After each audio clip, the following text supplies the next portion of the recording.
namaz. Tamam. Musulman da onun sorusun ne? Kimin namaz okuyanla namaz okuyanda havasın pert oluyor diye. Yani bana fikrim böyle şeyler gitti diye ayttık. Bunun hakkında avval ahira dua etmeli. Şöyle Hazreti İbrahim Aleyhisselam Kur'an'da geliyor. Sol namazın hakkında Rabbi cealni mukime salat ve min zurriyeti Rabbena ve tekabbel dua. Ya Rabbi beni oğlum uşağımdan bir namazı doğru suretini yerine getiren aylandıra deyip dua ettir. Fakat İbrahim Aleyhisselam, İbrahim Peygamber namazı dua etken olsa biz de namazımız kavuk kıymanı dua etmeli. Bu bir mevcut. İkinci muhabbet çünkü namazda şu dehletin kavuk olmaklık. Namazın dehletin kavuk olmaklık, namazı kavuk kıymaklığa sebep oluyor. Namaz dehleti kavuk olmaklık ne ama? Bire bu beter ağız yokmalı ki imanı doğru almasın. O şiiri açık koyup da tutturan yokmalı ki israf olmasın. Şun vakti bir adam bir günah etkiye, şun yüzünden başı günah kaçırtıya sebep oluyor diye.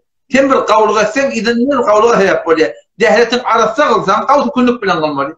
Yok da şiir açık bağlayıp öğrenmeli. Şu doğrultusunda dehletin arasına kılsan, namazın da kavlu kıymakla sebep oluyor.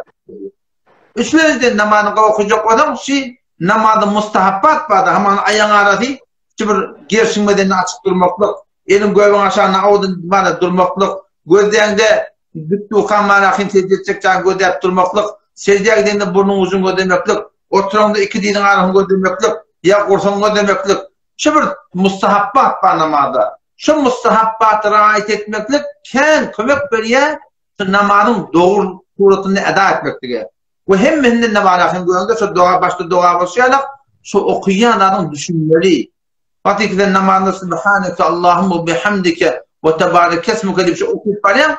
Sen Hudaý Taala bir kepler edip da, sana edip de, övüp de, tarif edip de, söz verip de, etçek deyip de, etçekka edip de, dua edip de namazın içinde şu okuyanlardan düşünmeklik beter ulukan sebep oluyor namazın marahın kavuk kıymaklığa. Havasın pert olmuyor. Kobin nuvada der her surette havası pert oluyor umumi suretinde.